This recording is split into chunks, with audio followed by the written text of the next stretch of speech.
That's a modern, it's called a drive-through suite. That's designed that you can stop alongside that in your car and post into the letterbox through the window of your car without getting out.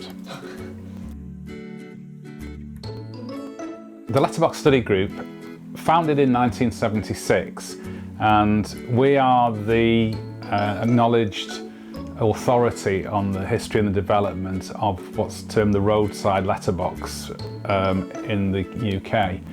We meet 3 times a year in different parts of the country. We organise surveying weekends, for instance, where we'll split up into different groups and we'll go around the area and record all of the boxes that are to be found there. One that would be nice to find is a design called the Penfold box, and this is a hexagonal box which was introduced in 1870, and there are still probably well over 100 of them in use throughout the country, but most of them tend to be in London, and Cheltenham has got 6 of them which all survive there. I certainly hope there will be a place for letterboxes in the future with the advent of email. Sadly, I think that volumes will continue to decline because people are writing less letters all the time, and businesses aren't sending business letters in the same way that they were. My name is Rob Young and I'm Andrew's son, and I've been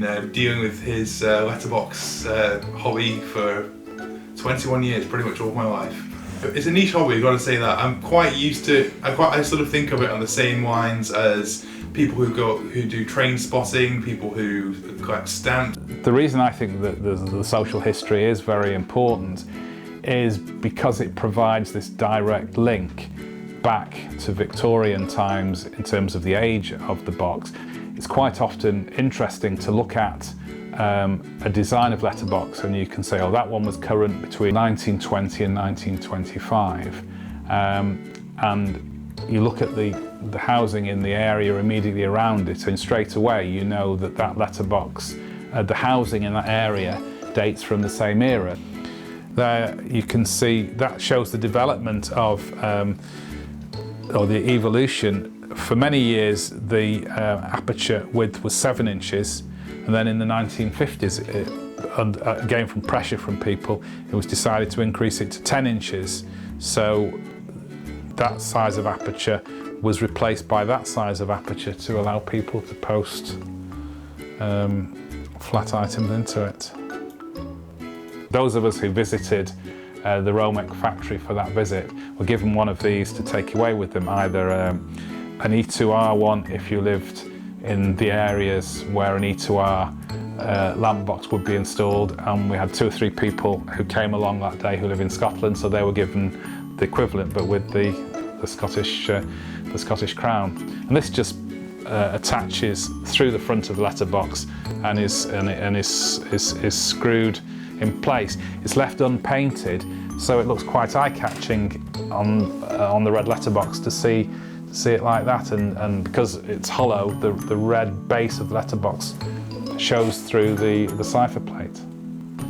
That's the cipher of the scroll cipher. That's Edward VII. That's an E and an R and a V11.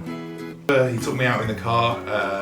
He was just there to photograph letterboxes from all sorts of places. I don't know where in particular he took me, but I remember there was one point where I was starting to get into, I was very, very little, but I was into, drawing things. So whilst he was there taking pictures, I'd be drawing the letterboxes, and I was, being 5 years old, I was saying, oh, maybe you could go out and show all your letterbox friends this picture that I've drawn.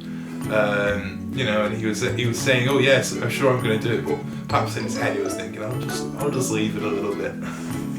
But yeah, it's been a long time since I've actually gone out with him and seen letterboxes. I mean, it's not necessarily something that interests me, but it's good to see that he's still keeping it up and he enjoys doing it. It's a very tasty, small lamp box.